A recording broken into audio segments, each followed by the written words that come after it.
we all think we're going to get drafted. And yeah, name doesn't get called.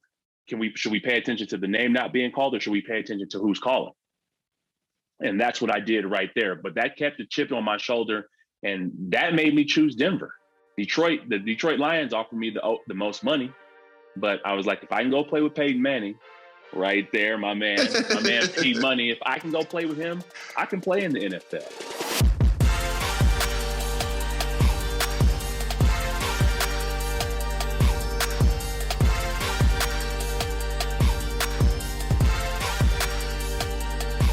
Welcome back to another episode of The Burn. I am Ben Newman, and you already know how we do this every single week, bringing you stories of what we call the burn. It's that underlying fire that ignites why and purpose that then causes champions in so many different walks of life, entrepreneurs, athletes, business owners, executives, entrepreneurs, to attack what it looks like to be their best in their life. Now, today is really special because I've got one of the Michigan State Spartans here on the show. A lot of you may not know this, but I went to Michigan State, so I'm a Spartan dog. So anytime you can get a fellow Spartan dog on the show, like Benny Fowler, it is always exciting. So Benny, welcome to The Burn. Hey, Ben, appreciate you, man. We've been talking about this for a long time, but I appreciate you having me on the show, man. Thank you. Well, you're very welcome. I always love your energy, your passion, how you show up in life, how you played the game, did so many things at such a high level. And your resume is going to come out in the questions that I ask. But here's where I have got to start. What in the world was in the water in those suburbs of Detroit? Because the year that you won the Super Bowl with the Denver Broncos, with Peyton Manning spinning the thing to you, and you had some great plays that season. I mean, big-time players make big-time plays, big-time games. And so you had some big-time plays that season. You win the Super Bowl. But in that same year, right, you had Draymond Green win the NBA championship with the Golden State Warriors. And then the year before that, Jonas Gray, so my dear friend, wins the Super Bowl. And you guys all grew up together. Like, what was it? Because I know the burn is important, but like, tell me about the water in those suburbs of Detroit. Man, that was incredible. That was an incredible, just that run of championships. So Jonas wins, then Draymond wins, then I win. Draymond goes back to the finals. He's been winning forever. But it was just incredible, the fact that this group of people who played AAU basketball together, grew up and had fun in Bloomfield Hills, where I went to high school, and Jonas and I went to high school, with Draymond would come down from Saginaw. That was incredible. But it showed that when you surround yourself with the right people, success is going to come. And Tony Robbins, I think he talks about success leaves clues.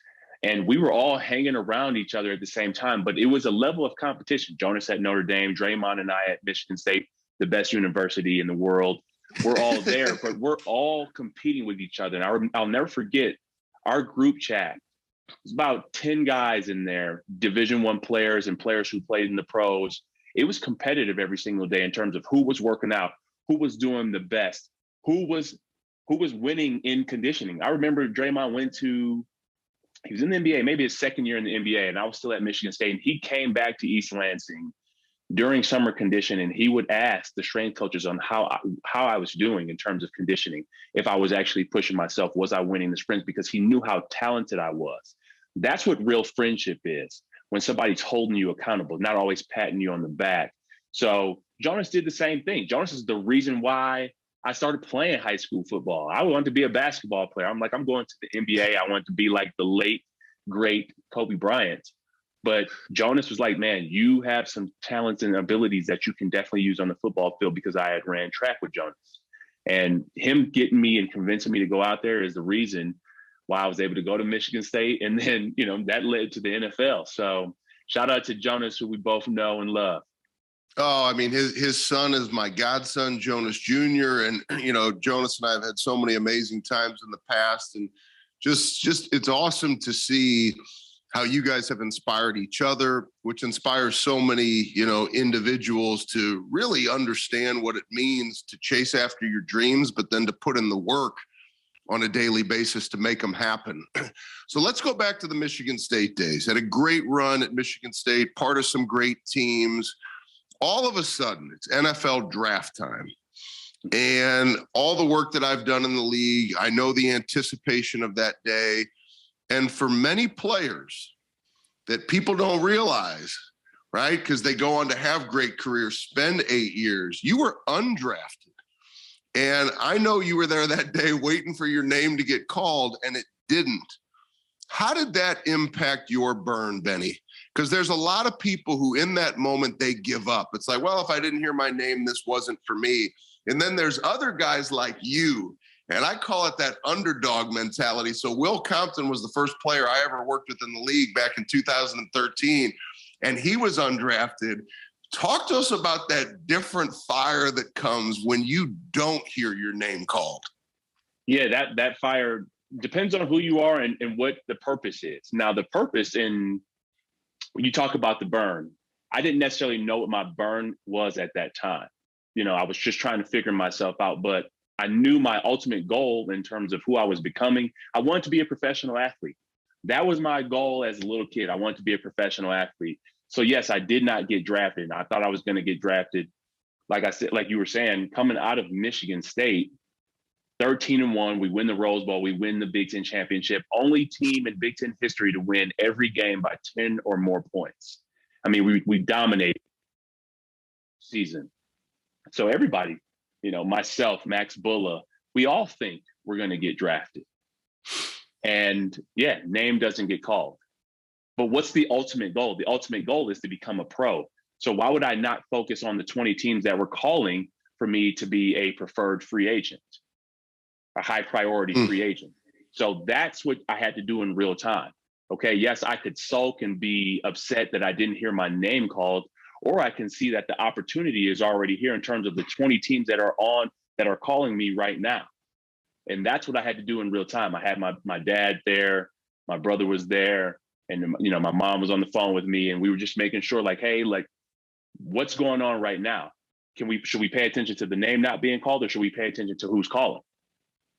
And that's what I did right there. But that kept a chip on my shoulder, and that made me choose Denver.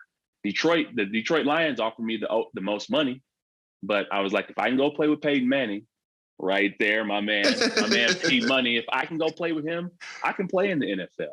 And I needed to go learn. There was a gap there that I needed to learn, and I need to pick it up quick. And that's the reason why I chose Denver. So over your left shoulder, you got a jersey signed by the great Peyton Manning. Over your right shoulder, you got something else that a lot of people dream of that never have the opportunity to hold. For those, y'all better know what we're talking about.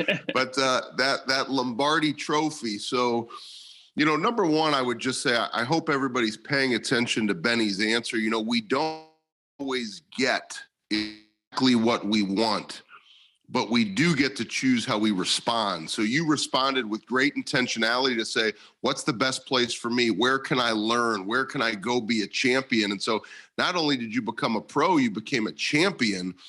And I'm going to take you in a direction. I don't know if anybody's ever asked you this. I hope they did, because I intentionally had this question for a long time. I wanted to ask you, how many wide receivers can say they played with 3 Hall of Famers? So you got to catch the thing from Drew Brees. You got to catch the pigskin from Eli Manning. You got to catch it from Peyton Manning. How many guys can say they 3 Hall of Famers? It's incredible what you've done in your career. So here's the fun questions. I want you to answer 2 questions. The fun question, and then you just tell me what it was like to play with 3 Hall of Famers and what you learned. But the fun question is, who threw a better ball, Eli or Peyton? and then you get to tell me what you learned with 3 Hall of Famers. Well, it's actually 4 Hall of Famers. I did play. I signed with the Patriots for 1 week during the 2018 season. So I did play with Tom Brady. I did not play in a game, but they traded for Josh Gordon that week. But Bill Belichick is one of my highlights of my career, even though I was only there for a week, is Bill Belichick signing me and being around Tom Brady. So I've played with and been around 4 of the best quarterbacks of all time.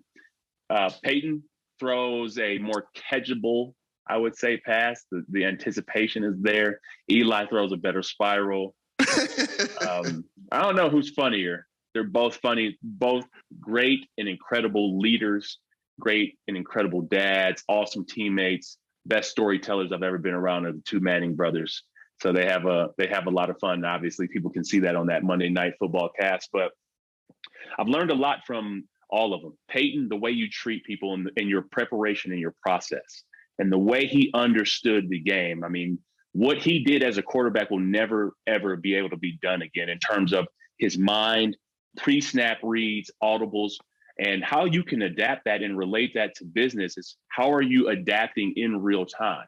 Or are you so stuck in your plans and stuck in your ways that you're not open to actual change? I think about one of the things that he always made the third string quarterback do is he made the third string quarterback every Monday watch the TV copy of the game to see what signals and code words were said on TV so that we could change them that week, but also use those same code words or signals to fool the defense. And we would have like a bozo call in terms of like, okay, we said this last week, they probably picked up on it, and then we'd run the double move off of it. But that's being ready. That's being adaptable. That's being prepared. That's being connected to your daily disciplines like you talk about all the time. Understanding where you need to go and understanding like you're going to have to change. You're going to have to adapt. That's what leaders have to do. When it comes to Eli, I tell people all the time, Eli's car was parked in the same spot at 1925 Giants Place every single morning. Now, he could park anywhere. There's a whole bunch of spots in the front, but he parked in the same spot. He was leading by example. So if Eli asked me to do something, I have no problem doing it because I know he's already putting in the work. So you as a leader, are you doing what you say you're going to do? Tom Brady, I was only there for a week, but I'll never forget. I walk into the building around 6 a.m. He's sitting right there in front of his locker. And I go up, I introduce myself, and he says, got another Michigan State guy. He said, hey, and then he mentioned something about Jonas. He mentioned something about Michigan State and said, man, really enjoyed watching you in Denver. But I had just signed the day before, but him actually doing the work in terms of understanding who he was working with.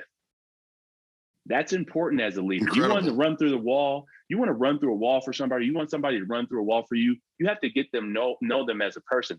The fact that he already knew all that information about me was incredible. And then Drew Brees. I mean, my story about Drew Brees, first of all, one of the greatest leaders and somebody else who is always addicted to the process. I mean, Saturdays before the game, he's going through walkthrough. We go through walkthrough as a team. Everybody leaves the indoor facility and there's just him in there. And he starts at the 1 yard line and he goes through every single play of the game plan. 1 yard line, 2 yard line, all the way down to the next end zone. But that's how you become the most accurate quarterback of all time, is knowing your reads and knowing where you're going with the ball. So you as a leader, do you know where you're going? Do you know where your team is going? Are you preparing every single day? Those four quarterbacks, as much as they were, great quarterbacks, that speaks to them as leaders and as fathers and as husbands. I love it. It's incredible. What a blessing to have learned those amazing lessons. And, you referenced earlier, the individuals in your life and how they impact how you show up. So all the way, look at the blessings you've had from Jonas and Draymond, that iron sharpens iron mentality that you had, to learning from quarterbacks like this and all these amazing teammates. One of the things that I really appreciate about you, Benny, is how now after your career in the transition, the amount of clarity that you have maintained on exactly the impact you want to have off the field. The speaking and the leadership training and the coaching that you're doing. There's a lot of people that call me that say they want to do that kind of work, but you actively are doing that kind of work and you're making an impact in the corporate world as well as with sports. And so here's the message that I have for you. We'll reference the football field, but it's more for those individuals who are struggling to get in the game. So many people, they're sitting on the sidelines, right? Like COVID's reemerging again. It's back. Well, what am I going to do? I'm just going to wait. And so many people are waiting, Benny. Their self-talk is causing them to accept their excuses, or what maybe the world tries to tell us our excuses are, rather than choosing to get in the game. So what is it for you that has always caused you to get in the game? Because I'll tell you, there's a lot of athletes, they call me, oh man, I want to be a speaker and a coach. Like, that'd be cool. But like, you've gotten in the game, like you're doing it. There's a lot of players who they're undrafted. They say they want to go become that pro, but they don't work hard enough. So you've got this history of getting in the game. What's the advice that you give to that person who's just waiting on the sidelines and they just haven't taken that step to put in the work and to get in the game?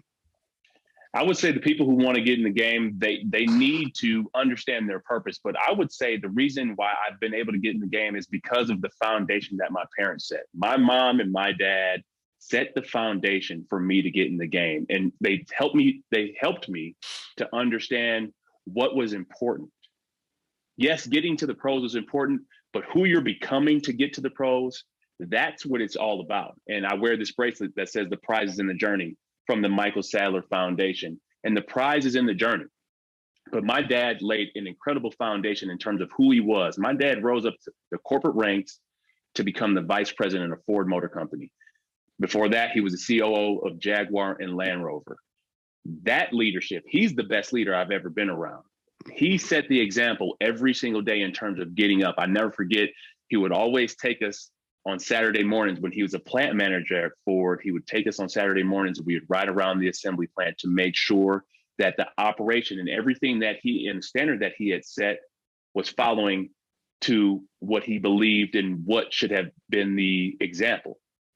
So my dad really laid that foundation. The best leader, I would say 1A and 1A, because my mom set an incredible foundation in terms of what she did. My mom practiced, and she taught, I hate to say this, but she taught at the University of Michigan Law School. It pains me every time I have to say it, but she also set a foundation. My parents set an incredible foundation of, okay, if this is what you want to do, you're going to stick to it. So when I told my mom I wanted to go to the pros, I wanted to be a professional athlete, that's when she started waking me up at 6:30 a.m. to run the stairs. Put weight pants on and start running the stairs. And that's what really set the foundation and pushed me forward and propelled me forward, my brother forward. I have two sisters and my stepmom, but that propelled me forward in terms of, like, if you want to do something, there's going to require work. So to those athletes, those people who are sitting on the sideline, yeah, it might be cool to be a speaker like Ben Newman and be a coach like Ben Newman, but you know what it takes to work the back office work, to go out there and find clients and to actually deliver. That's an actual game day. Yeah, it looks cool on Instagram and what people see. You see the final product. There's a lot of work that goes into it, a lot of studying, a lot of understanding yourself. Self-awareness is key. It's key.